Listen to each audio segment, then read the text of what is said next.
నాకు కులాలని గురించి మాట్లాడడం, వీటి గురించి మాట్లాడడం ఎందుకు మాట్లాడతానంటే, మిగతా వాళ్ళు స్థాయి తగ్గిపోయి దిగజారుడుతనంగా ఇంకా మాట్లాడటం ప్రారంభించిన తర్వాత కరెక్ట్ చేయాలనిపించింది.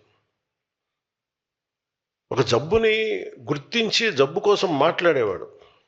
ఇది ఇబ్బందిగా ఉంది అని కూర్చోబెట్టి ఎందుకు మాట్లాడుతున్నానంటే ప్రదేశాల్లో అంటే మీరు తీసుకెళ్లాల్సిన మెసేజ్ కూడా కింద స్థాయిలకి, మన క్షేత్రస్థాయికి, క్షేత్రస్థాయికి నా కోరిక ఈ దేశంలో ఒక రోజున ఒక బీసీ హాస్టల్ అని కానీ, ఎస్సీ హాస్టల్ అని కానీ, ఎస్టీ హాస్టల్ అని కాకుండా పిల్లలందరికీ ఒకటే హాస్టల్ ఉండాలి. అలాంటి పరిస్థితి నేను కోరుకున్నాను. నా కోరిక.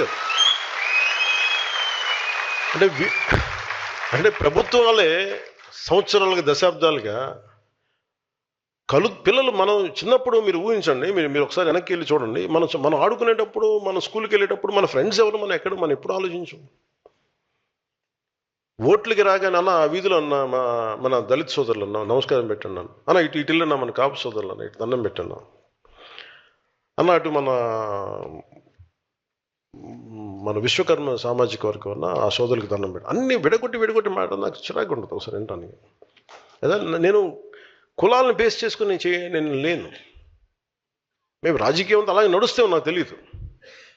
కానీ ఎవరో ఒకళ్ళు ఎక్కడో చోట ప్రయత్నం అయితే మొదలు పెట్టాలి. ఒకసారి మనం మాట్లాడుతున్నప్పుడు కులాల్ని కలపడానికి తప్ప విడగొట్టడానికి అయితే నేను చేయను.